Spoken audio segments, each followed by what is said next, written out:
Hey, what's up everyone? It's Georgio, your friendly neighborhood YouTuber, and I am back with another wrestling pay-per-view review. And I think the last pay-per-view review I did was the Elimination Chamber. And so today's review is for the NXT TAKEOVER New York pay-per-view. And wow, you guys. At this point, it's to be expected that, NXT will have the best show of WrestleMania weekend, and it's almost like this common theme, like WrestleMania is the show that has to follow NXT when it should be the other way around, but it's not like this gonna be the case this time. But I'll be talking about WrestleMania on that review, which will be uploaded Monday, because WrestleMania is such a long show. It's like, I think it's like 5 hours. It starts 5 p.m. my time here in Louisiana, because we're on Central Time.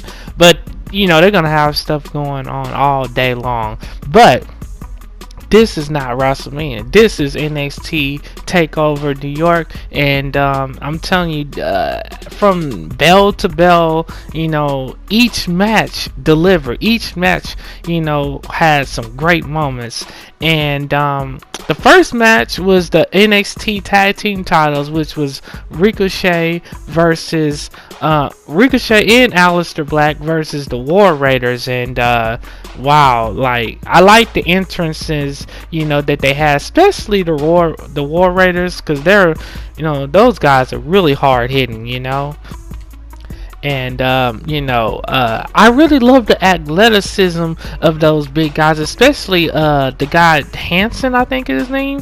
The real big guy on the War Raiders team. He did this really cool cartwheel move. It was like a springboard cartwheel move on Ricochet.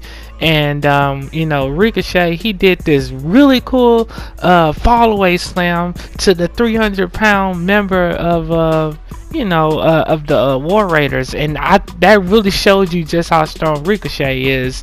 And he may not look as big, but the guy can definitely lift some heavy weight.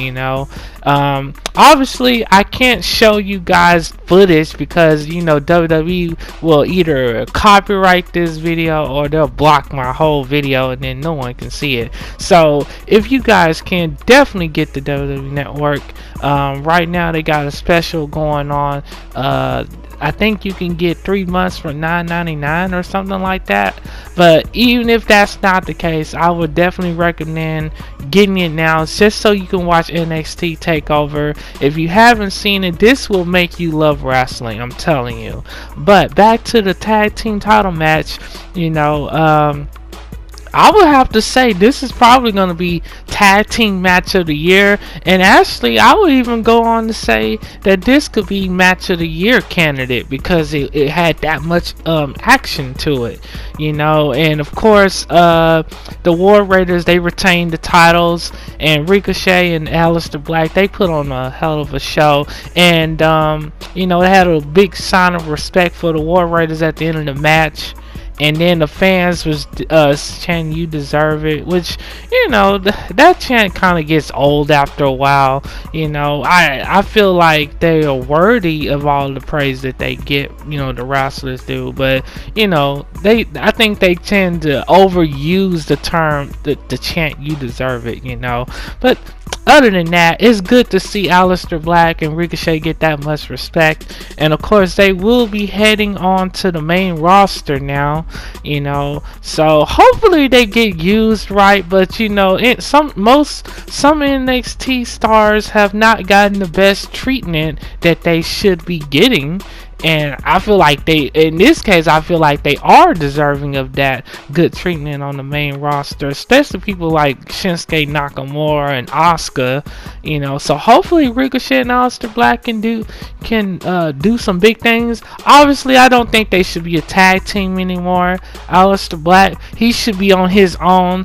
And you know what? If it was me, I would have him turn heel and attack Ricochet, and they can have a really good feud. And then from there, you can see which ones you want to build, a big time singles run around, and both guys can do it,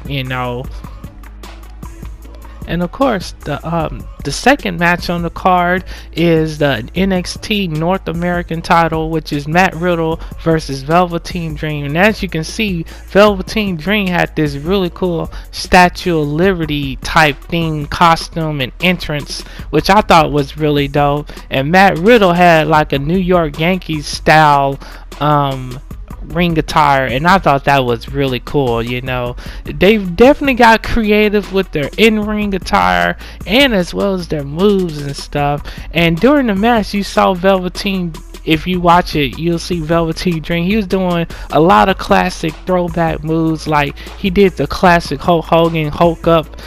How when Hulk Hogan would get beat up and then he'll start hulking up and getting hyped, and then he'll start doing this amazing comeback. And then Velveteen Dream was also doing Macho Man moves. And then one of the really cool spots of this match was when Matt Riddle did this cool, German suplex by grabbing, Velveteen Dream from the outside of the apron and suplexing him into the ring. I thought that showed a lot of strength on Matt Riddle's part. And Matt Riddle, he really showed what he can bring to the table in this matchup, and why he's gonna be a big star, not just in NXT but in on the main roster too.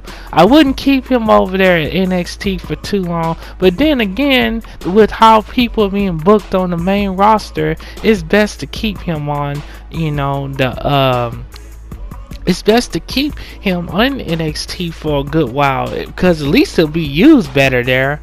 Of course, Matt Riddle tried to go for a lot of his signature MMA moves, but Velveteen Dream was able to counter into a schoolboy pin for the win. And I really like this match, and you might hear me say that quite a bit with some of these matches on here, because they all kicked ass, and I have hardly no complaints at all about any of these matches, which is rare, because it seems like whenever we watch, the other WWE pay-per-views, we always have something that is just poorly written or poorly booked, or wrestlers poorly booked or whatever. But you won't find any of that on this pay-per-view. And then we had the NXT UK title match, which featured Pete Dunne versus Walter. And Walter is such a big time, threat to that. He was a big time threat to the NXT UK title. And this match was just off the charts,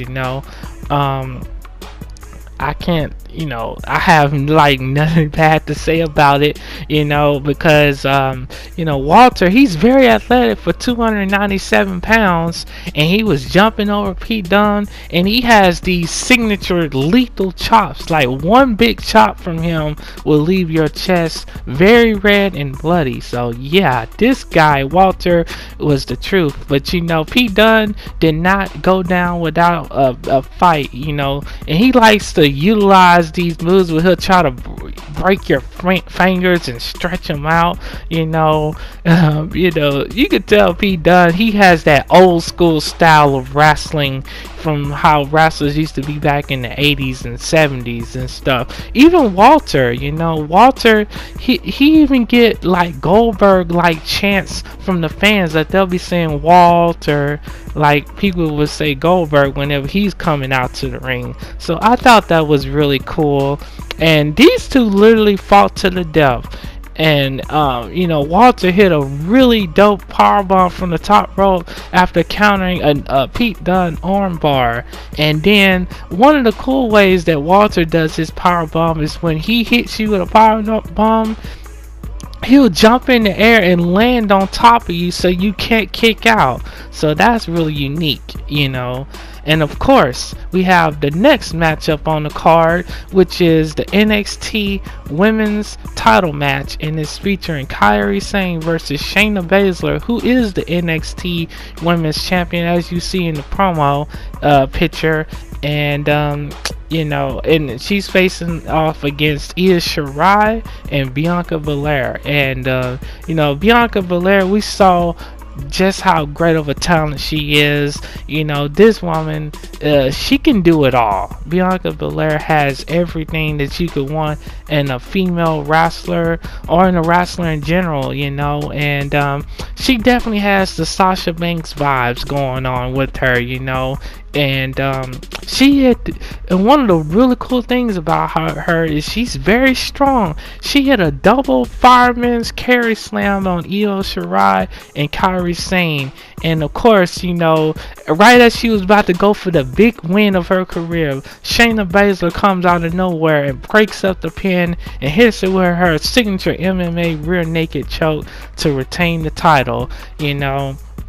There's so many good moments in that match, and all of these, I can't obviously, cover every single move, because then this review will be an hour long, and no one wants to sit here for an hour to listen to a wrestling pay-per-view review, because, hey, it's the weekend, So anyways, we're going on to the fifth and final matchup, which is the NXT World Title match, and it's featuring Johnny Gargano versus Adam Cole for of course, the NXT World Title was vacated because Tommaso Ciampa had hurt his neck, and actually his neck has been hurting for a while now, but it just got too annoying and irritating for him to deal with, so he finally got the surgery that he needed, and I know it must have made him feel bad to give up that NXT World Title, but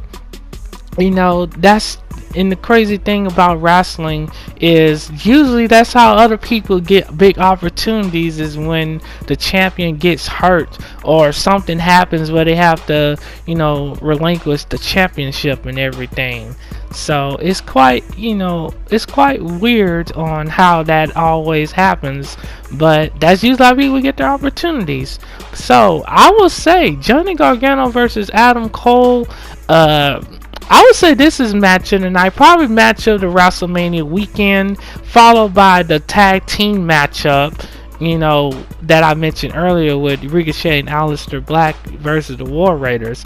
But this match is definitely, match of the night of WrestleMania weekend, and I'm gonna tell you guys, like, with this Johnny Gargano versus Adam Cole match, it felt like this match was never going to end, and sometimes that can be a good thing, and sometimes it can be a bad thing, because when a wrestler kicks out of every finisher, I think that kind of tones down the strength of a finishing move. Like, usually when you hit a finishing move, that's supposed to be the end, but in this case it told a good story because it showed the heart of Johnny Gargano and everything that he's done for 14 years or so to get to, the NXT World Title picture. He won the tag team titles, and of course he won the NXT